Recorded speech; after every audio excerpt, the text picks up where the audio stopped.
Welcome to Janamaitri news బులెటిన్ల ముందుగా headlines. Bharat తో big deal, Trump కీలక ప్రకటన.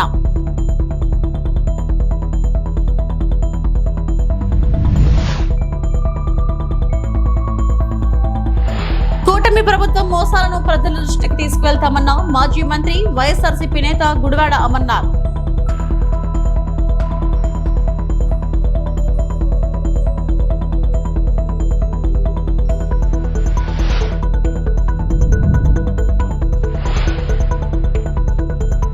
జగన్నాథ రథయాత్రలో అపశృతి, భక్తులపైకి దూసుకెళ్లిన ఏనుగులు.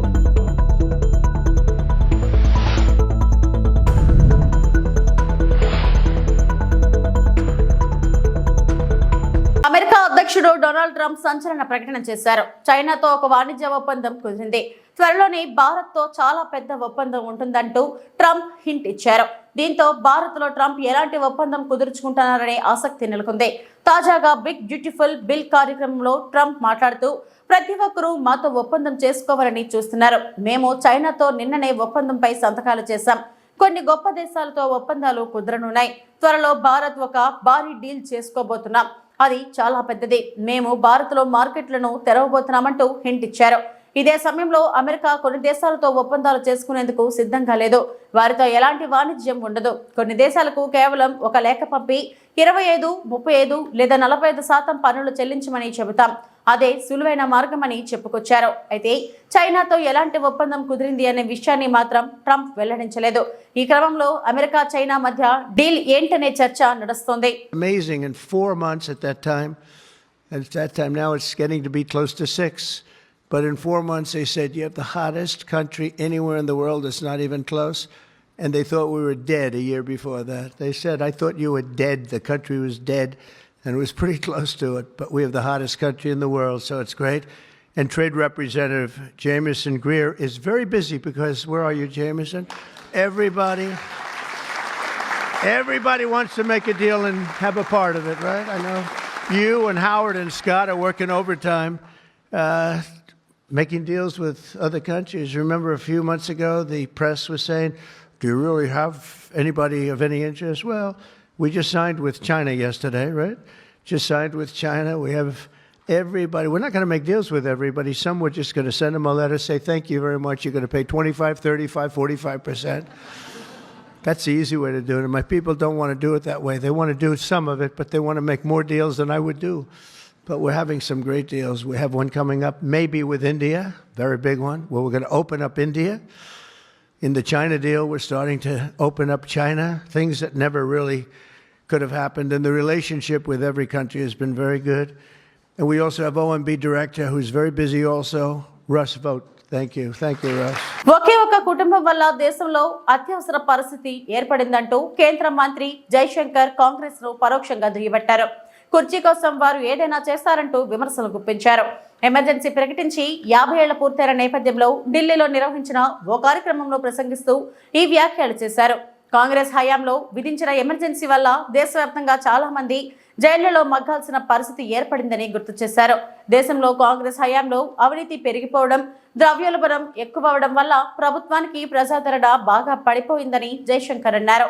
స్వేచ్ఛను ఎప్పుడూ తేలిగ్గా తీసుకోవద్దనే పాఠాన్ని అత్యవసర పరిస్థితి నుంచి దేశం నేర్చుకుందని అన్నారు. क्योंकि आप मेरी बात कोट कर रहे हैं जो मैंने वहाँ कहा था, पर मैंने ये भी कहा था कि आप देखिए पार्टियों की रिकॉर्ड देखिए, उनका डीएनए देखिए कि जो आज भी इमरजेंसी के लिए अपोलोजाइज नहीं करते,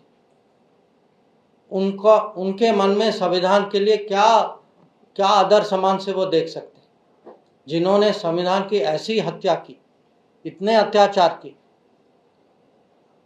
तो संविधान हाथ में रख के घूमने से कुछ होता नहीं है. संविधान जो है अंदर होना चाहिए, दिल में होना चाहिए, मन में होना चाहिए.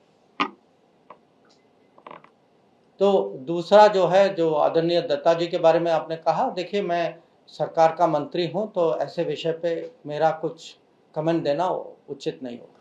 Let me give you some context because I think it's important.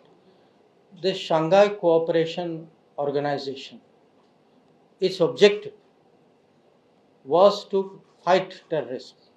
Okay, So this organization exists to fight terrorism.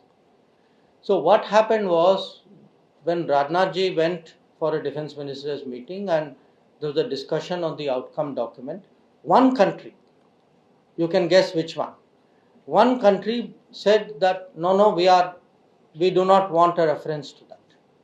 Now Rajnath ji's view rightly was that without that reference, when the main purpose of that organization is to fight terrorism and you are not allowing a reference to that, I am not prepared to accept it. So I think it is very understandable. And again, look, our point of view to terrorism, because one country, you see, SCO runs by unanimity, तो सर्वसहमति से SCO चलता है. तो एक देश ने जो है, उन्होंने कहा कि हम नहीं मानेंगे कि आतंकवाद का कहीं जिक्र होना चाहिए, और राजनाथ जी ने कहा कि अगर आतंकवाद का कोई इसमें जिक्र नहीं है तो हम लोग जो है वो జిఎఫ్ఎస్టీ టూరిజం కాంక్లేవ్ లో పాల్గొన్న సీఎం చంద్రబాబు కార్వాన్ పర్యాటక వాహనాలను పరిశీలించిన సీఎం చంద్రబాబు సామాన్యులకు అందుబాటులో ఉండేలా చూడాలని సీఎం సూచనలు. కార్యక్రమంలో పాల్గొన్న బాబా రామ్దేవ్.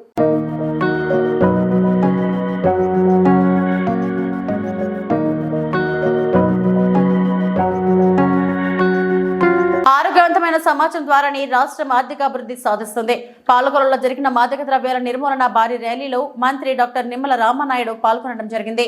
జాతీయ మాదక ద్రవ్యాల వ్యతిరేక దినోత్సవ సందర్భంగా మన పాలకొల్లు గాంధీ బొమ్మల సెంటర్ నుండి పెద్ద ఎత్తున పాలకొల్లు పురవీధుల్లో యాంటీ డ్రగ్స్ ర్యాలీ నిర్వహించుకోవడం జరిగింది. మీ అందరికీ తెలుసు, ఆరోగ్యమే మహాభాగ్యం. మంచి ఆరోగ్యం ద్వారానే మంచి సమాజం, ఆ సమాజం కూడా ఆర్థిక అభివృద్ధి కూడా సాధ్యమవుతుంది అనే విషయాన్ని కూడా ఈ సందర్భంగా మనందరం కూడా గుర్తుపెట్టుకోవాలి. ఇటువంటి సహజమైనటువంటి ఆరోగ్యం నుంచి మరి ఏదైతే అనారోగ్యానికి గురవడంతో పాటుగా కొంతమంది తెచ్చి పెట్టుకునేటువంటి అనారోగ్యాలు, అంటే ఏదైతే మాదక ద్రవ్యాలంటే వాటికి బానిసలై తమ జీవితాల్ని ఎవరైతే నాశనం చేసుకున్నటువంటి యువత ఎవరైతే ఉన్నారో అటువంటి వారందరూ కూడా ఈ డ్రగ్స్కి అంతా కూడా వ్యతిరేకంగా ఉండాలి, ఈ యొక్క డ్రగ్స్కి దూరంగా ఉండాలి అనేటువంటి ఒక మెసేజ్ని ఈవేళ ప్రపంచవ్యాప్తంగా యూత్కి పంపించాలనేటువంటి ఆలోచనలో భాగంగానే ఈరోజు ఆంధ్రప్రదేశ్ రాష్ట్రం అంతా కూడా మరి పర్టికులర్గా గౌరవ ముఖ్యమంత్రి నారా చంద్రబాబు నాయుడు గారు ఇచ్చినటువంటి ఆదేశాలకు అనుగుణంగా కూడా ఈవేళ కాలేజీల్లోనూ అదేవిధంగా స్కూల్స్లోనూ కూడా ఈ యొక్క అంతర్జాతీయ మాదక ద్రవ్యాల వ్యతిరేక దినోత్సవం సందర్భంగా ఆ యొక్క స్టూడెంట్స్ అంతటినీ కూడా ఎడ్యుకేట్ చేయడం జరుగుతుంది. గుజరాత్ లో జగన్నాథ రథయాత్ర సందర్భంగా అపశృతి చోటు చేసుకుంది.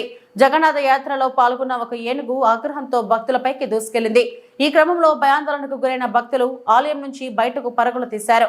దీంతో ఆలయం వద్ద తొక్కిసలాట జరిగింది. తొక్కిసలాట కారణంగా పలువురు భక్తులు తీవ్రంగా గాయపడ్డారు. దీనికి సంబంధించిన వీడియో సోషల్ మీడియాలో వైరల్ గా మారింది.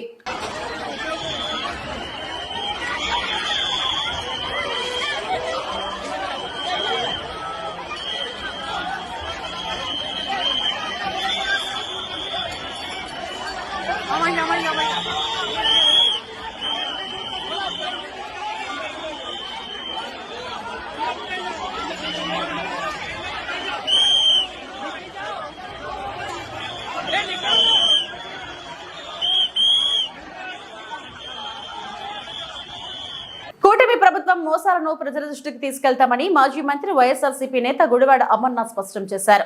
బాబు ష్యూరిటీ మోసం గ్యారంటీ అని ఆయన విమర్శించారు. బాబు మోసాలను 6 వారాల పాటు ప్రజల్లోకి తీసుకెళ్తాము. రాష్ట్ర స్థాయి నుంచి గ్రామ వార్డు స్థాయి వరకు తెలియజేస్తాం. చంద్రబాబు హామీలను QR కోడ్ ద్వారా ప్రజలకు వివరిస్తాం. వైఎస్ఆర్సీపీ కార్యకర్తలకు ప్రభుత్వ పథకాలు చంద్రబాబు ఇవ్వద్దంటున్నారు. టీడీపీ వాళ్లకు వైఎస్ జగన్ ప్రభుత్వ పథకాలు అందించారు. గతంలో మేనిఫెస్టోను వెబ్సైట్ నుంచి తీసివేసిన ఘనత చంద్రబాబుది. ఓటర్స్ ఎవరైతే ఉన్నారో వారందరికి కూడా మెసేజ్లు పంపించి మీకు సంవత్సరానికి ఎంత వస్తుంది, 5 సంవత్సరాలకి ఎంత వస్తుంది, ఇది చంద్రబాబు నాయుడు గారు షూరిటీ, ఇది మీ అందరికీ గ్యారంటీ అని చెప్పినటువంటి మాటలు. దీనికి గ్యారంటీ కార్డు కూడా ఉందండో. ఇగో ఈ గ్యారంటీ కార్డు మనం ఏ కుక్కర్ కొనుక్కుంటేనో లేకపోతే ఫ్రిడ్జ్ కొనుక్కుంటేనో, లేకపోతే ఏసీ కొంటే ఎలాగైతే ఈ వారంటీ గ్యారంటీ కార్డులు ఇస్తారో, చంద్రబాబు నాయుడు గారు ప్రభుత్వం వస్తే ఆయనకు ఓటేసి అధికారం ఇస్తే ఇది గ్యారంటీ కార్డు. ఇవి కూడా ఇచ్చారు ప్రజలకి. ఉదాహరణకి దీని మీద కూడా క్యూఆర్ కోడ్ ఉంది. పెద్దలు ఎన్టీ రామారావు గారు, అచ్చెన్నాయుడు గారు, అప్పట్లో రాష్ట్ర అధ్యక్షుడు అనుకుంటా, బాబు లోకేష్ బాబు, పక్కన చంద్రబాబు. ఇందులో ఉదాహరణకి మౌనిక అని చెప్పి ఒక అమ్మాయి, రాజంపేట నియోజకవర్గం. ఈ అమ్మాయికి ఇచ్చినటువంటి గ్యారంటీ కార్డు ఇది. ఇలా రాష్ట్రంలో ఎవరైతే నమ్మి నిజంగా మాకు వస్తాయని చెప్పి ఆశపడినటువంటి వారు, లేకపోతే వారికి ఓటేసినటువంటి వారు, వారిని నమ్మినటువంటి వారు, వారందరికీ ఇచ్చినటువంటి ఈ గ్యారంటీ కార్డు. ఇందులో కూడా 5 కోట్ల ఆంధ్రుల భవిష్యత్తుకు గ్యారంటీ ఇస్తూ తెలుగుదేశం పార్టీ హామీలుగా ఇస్తున్న పథకాలు మహాశక్తి, యోగలం, అన్నదాత, ఇంటింటికి నీరు, బీసీలకి రక్షణ చట్టం, పూర్ టు రిచ్, ఇవన్నీ కూడా దీంట్లో ఈ కార్డు మీద కలర్ఫుల్గా ఉంటుందని చెప్పి మెన్షన్ చేస్తూ ఇచ్చినటువంటి గ్యారంటీ కార్డు. దీని మీద రాసింది కూడా అదే, భవిష్యత్తుకు గ్యారంటీ కార్డు అని చెప్పి మెన్షన్ చేస్తూ వారి మేనిఫెస్టోలో భాగంగా ఇచ్చినటువంటి కార్డు. ఇవి పథకాలు. ఇగో ఇది కూడా బాగుందండి. బాబు షూరిటీ భవిష్యత్ గ్యారంటీ అభినందనలు. ఆల్రెడీ అభినందన తెలియజేస్తూ 2,40,000 రూపాయలు మొత్తం పొందేందుకు మీ కుటుంబం అర్హత సాధించింది. ఈ యూరో లాటరీ ఉంటుంది, మీకు అందరికీ ఐడియా ఉందో లేదో.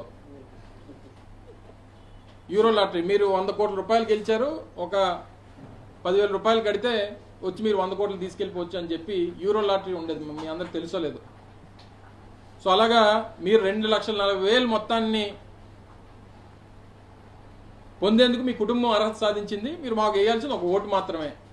మీ కుటుంబంలో 4 ఓట్లు ఉంటే 4 ఓట్లు మాకు వేసేయండి, మీకు సంవత్సరానికి 2,40,000 రూపాయలు మీరు పొందొచ్చు అనేటువంటిది వారికి అర్హత పొందారని చెప్పి వారు చెప్తూ 2024 జూన్ నుంచి ఈ మొత్తం మీ అకౌంట్లో జమ చేయడం ప్రారంభమైపోతుంది. 2024 జూన్ నుంచి మొత్తం మీ అకౌంట్లో జమ చేయడం ప్రారంభం అయిపోతుంది అని చెప్పి రాసినటువంటి తెలుగుదేశం పార్టీ గ్యారంటీ వారంటీ కార్డులు. ఏ కుటుంబం కానీ ఆ కుటుంబం, ఇది ఉదాహరణకి ఒక 2,40,000 రూపాయలు మొత్తాన్ని అర్హతగా ఈ 2,40,000 ఎలాగంటే అప్పటికే జగన్మోహన్ రెడ్డి గారి వెల్ఫేర్ స్కీమ్స్ ద్వారా లబ్ధి పొందుతున్నటువంటి వారికి మీకు అంతకంటే ఎక్కువ ఇస్తాం, అంతకంటే ఎక్కువ డబ్బు మీ అకౌంట్లో వస్తుందని చెప్పి వారిని మోసం చేస్తూ ఇచ్చినటువంటి స్టేట్మెంట్స్ ఇవి. రాష్ట్రంలో ఏడాదికి పైగా టీడీపీ కూటమి సర్కార్ సాగిస్తున్న రెడ్ బుక్ అరాచక పాలన, అప్రజాస్వామిక విధానాలు, కక్ష సాధింపులో భాగంగా అక్రమ కేసులు బనాయింపు, ప్రతిపక్ష నేత మాజీ సీఎం వైఎస్ జగన్మోహన్ రెడ్డికి భద్రత కల్పించకుండా అత్యంత నిర్లక్ష్యంగా వ్యవహరిస్తున్న వైనంపై వైఎస్ఆర్సీపీ నేతల బృందం గవర్నర్ జస్టిస్ అబ్దుల్ నజీర్ కు ఫిర్యాదు చేసింది. గురువారం విజయవాడలోని రాజ్భవన్ లో గవర్నర్ ను కలిసిన వైఎస్ఆర్సీపీ బృందం ఈ అరాచకాలపై జోక్యం చేసుకుని రాష్ట్రంలో ప్రజాస్వామ్యాన్ని పరిరక్షించాలని విన్నవించింది. అధికారంలో ఉన్న కూటమి ప్రభుత్వం చంద్రబాబు నాయుడు నాయకత్వంలో వారు చేస్తున్న అగాత్యాలు కానీ, వారు చేస్తున్న చట్ట వ్యతిరేకమైన చట్టాన్ని చేతిలో తీసుకుని చేస్తున్న కార్యక్రమాలని, ముఖ్యంగా మా నాయకుడి మీద, మా నాయకుడికి మాజీ ముఖ్యమంత్రిగా వారికి ఇవ్వాల్సిన సెక్యూరిటీ కానీ, వారు పల్లెలకు వెళ్తున్నప్పుడు తీసుకోవాల్సిన జాగ్రత్తలు కానీ తీసుకోకపోవడమే కాకుండా తిరిగి మళ్ళీ మా నాయకుడి మీద, మా పెద్దల మీద, అందరి మీద కూడా అక్రమ కేసుల్ని బనాయిస్తూ వారు చేస్తున్న చర్యల్ని గవర్నర్ గారి దృష్టికి తీసుకొచ్చాం. ఇది అప్రజాస్వామ్యం. ఇలాంటి చర్యలు ఎప్పుడు కూడా రాజకీయాలు ఎప్పుడు చూడలేదు. ఇటువంటి పరిస్థితి మంచిది కాదు అని చెప్పి వారి దృష్టికి తీసుకొచ్చాం. తర్వాత ఎస్పీ కూడా స్టేట్మెంట్ కూడా ఇచ్చాడు. కానీ తదుపరి 2-3 రోజులు పోయిన తర్వాత ఏదైతే ప్రభుత్వం తాలూకు ఒత్తిడితో అక్రమంగా అది కాదు, ఇది జగన్మోహన్ రెడ్డి గారు పయనిస్తున్న కారు నుంచి జరిగింది. మరి దాంతోపాటు కారులో ఉన్న వాళ్ళు కూడా ఎక్కడ చరిత్రలో ఎప్పుడూ లేని విధంగా, ఎప్పుడు జరగని విధంగా మరి వారు చేసి వారి మీద కేసు పెట్టడమే కాకుండా భారతాలకు పయనిస్తున్న కారును కూడా సీజ్ చేసి తీసుకెళ్లడం అనేది మనందరం కూడా చూసాం. మీ ద్వారా రాష్ట్ర ప్రధానికానికి అందరినీ కూడా కోరుతున్నాను, చూడమని చెప్తున్నాను. ఈ ప్రభుత్వంతో అకృత్యాలు చేస్తున్న అరాచకమైన కార్యక్రమాల్ని ఏదో విధంగా భయం పెట్టాలి, భయభ్రాంతులు చేయాలి, నాయకుల మీద వచ్చి కేసులు పెట్టాలి అని ఆలోచన చేస్తున్నారు. అరచేతితో వచ్చి సూర్యుని అడ్డుకుంటే సూర్యరశ్మి ఆగదు. జగన్మోహన్ రెడ్డి గారు ప్రజాదరణ నాయకుడు, ఆయనకి ఇవ్వాల్సిన సెక్యూరిటీ ఇవ్వాలి. ఆయనకు వస్తున్నప్పుడు ప్రభుత్వం దగ్గర ఇంటెలిజెన్స్ లేదా? ప్రభుత్వం దగ్గర వచ్చి ఆ సమాచారం లేదా? ఇది చేతకాని ప్రభుత్వమా? లేకపోతే సమాచారం తెలుసుకోలేని అంత దత్తమ్మ ప్రభుత్వం ఈ ప్రభుత్వం? ఎందుకు ఆయన తగ్గ ఏర్పాట్లు చేయలేదు? అది మీ బాధ్యత కాదా? మీ బాధ్యత లేదా అని అడుగుతున్నాం. తిరిగి పైపెచ్చు మీకు మానవత్వం లేదు అంటే ఏ ఒక్కరైనా సరే, ఏ చిన్న ఇన్సిడెంట్ జరిగినా అయ్యో ఏదో జరిగిందని మనం వెళ్తున్నప్పుడు ఆపి చేస్తాం. అలాంటిది అక్కడ వచ్చి వేల మంది ప్రజలు ఉన్నారు, 100 మంది ప్రజలు ఉన్నారు. నిజంగా మీరు సెక్యూరిటీ ఇచ్చారంటున్నారు, మీరు ప్రొవైడ్ చేస్తామంటారు. మరి ప్రొవైడ్ చేస్తే సెక్యూరిటీ ఇస్తే మనకి ఇచ్చే కాన్వేలో ఉన్న వెహికల్ కానీ, లేదా ఎస్కార్ట్ ఇచ్చిన వెహికల్స్ కానీ, మరి అక్కడ ఉన్న రో పార్టీ కానీ మరి అందరూ మరి ఆ కార్యక్రమాన్ని చూడాలని అడుగుతున్నాం. మరి చూస్తే మరి ఎలాగా ఎస్పీ గారి ముందు చెప్పారని అడుగుతున్నాం. ఏ విధంగా అడుగుతున్నాం. అనకాపల్లి గౌరపాలెంలో ఘనంగా ప్రారంభమైన బలభద్ర సుభద్ర సమేత జగన్నాథ స్వామి రథయాత్ర ప్రారంభించిన మాజీ మంత్రి ఎమ్మెల్యే కొడతాల రామకృష్ణ. రథయాత్రలో అధిక సంఖ్యలో పాల్గొన్నారు భక్తులు.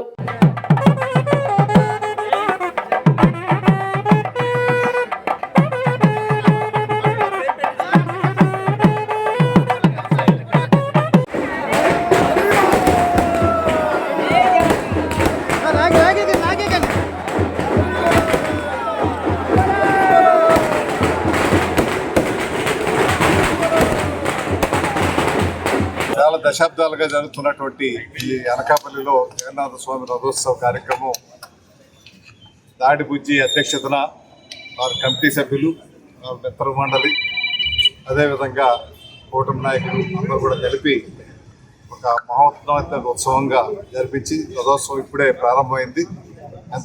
ఎంతో ప్రతిష్టాకరంగా జరుగుతున్నటువంటి కార్యక్రమాన్ని దిగ్విజయంగా జరగాలని ఆ భగవంతుడు అందరికీ ఆయురారోగ్య ఐశ్వర్యాలతో అభివృద్ధి నాటులో వెళ్ళి అందరూ బాగుండాలని, ప్రజలకి ఆ భగవంతుని దీవులు ఎల్లవేళ్ళలో ఉండాలని, ఈ 10 రోజుల కార్యక్రమం విజయవంతంగా జరగాలని వివిధ సాంస్కృతిక కార్యక్రమాలు, ఈరోజు కూడా ర్యాలీలో ఊరేగింపులో చాలా కార్యక్రమాలు పెట్టడం జరిగింది. కార్యక్రమాలు అదేవిధంగా సాంస్కృతిక కార్యక్రమాలు ఈ 10 రోజులు అక్కడ ఆ గుడి దగ్గర కూడా ఇంద్రజమున హాల్లో అక్కడ ఏర్పాటు చేయడం జరిగింది.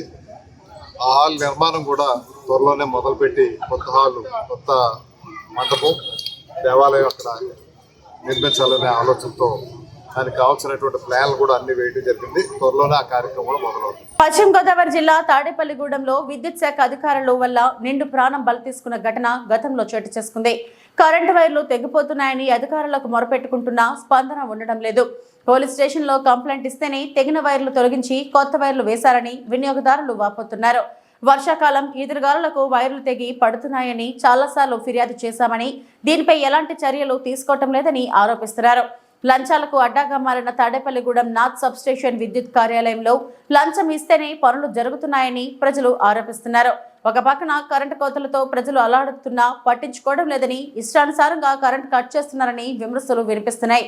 లంచం ఇస్తే తక్షణమే స్పందిస్తున్నారంటూ జనం గగ్గోలు పెడుతున్నారు. ఇటీవల సత్యవతి నగర్ లో కరెంటు తీగ తెగిపడి రోడ్డుపై వెళ్తున్న వ్యక్తి మరణించారు. ఈ విషయంపై స్థానిక పోలీస్ స్టేషన్ లో ఫిర్యాదు కూడా నమోదైంది. ఇప్పటికైనా అధికారులు స్పందించి తెగిపోతున్న కరెంటు వైర్లను సరిచేయాలని, కరెంట్ షాక్ వల్ల మరో ప్రాణి బలవకుండా చూడాలని ప్రజలు డిమాండ్ చేస్తున్నారు. ఈ పైన ఎలక్ట్రిక్ పోల్ మీద వైరు తెగిపడిపోయి నైటు మా నాన్నగారు తిరిగి ఇంటికి వస్తున్న టైంలో కింద పడిపోయి ఎలక్ట్రిక్ షాక్ గురయ్యి మరణించారండి. ఇంతకు ముందు కూడా 2-3 సార్లు ఈ వైర్లు కొంచెం దగ్గరగా ఉన్నాయని కంప్లైంట్ ఇవ్వడం జరిగింది. కానీ ఎలక్ట్రికల్ డిపార్ట్మెంట్ ఎటువంటి యాక్షన్ తీసుకోలేకపోవడం ఈరోజు ఆయన్ని కోల్పోయాము. ఆయన చనిపోయిన తర్వాత కంప్లైంట్ ఇచ్చామండి. దాని తర్వాత కొత్త స్తంభంని వైర్లు కూడా మార్చారు. ఎఫ్ఐఆర్ కంప్లైంట్ ఇవ్వడం కూడా జరిగింది ఎలక్ట్రికల్ డిపార్ట్మెంట్. నా పేరు గ్రంథి సురేష్ నాగర్ వీరండి. మా నాన్నగారి పేరు వరప్రసాద్ వెంకట సత్యనారాయణ. Satyavathi Nagar, road number 12. ఇవి ఇప్పటివరకు నా బులెటిన్ అప్డేట్స్. నమస్తే.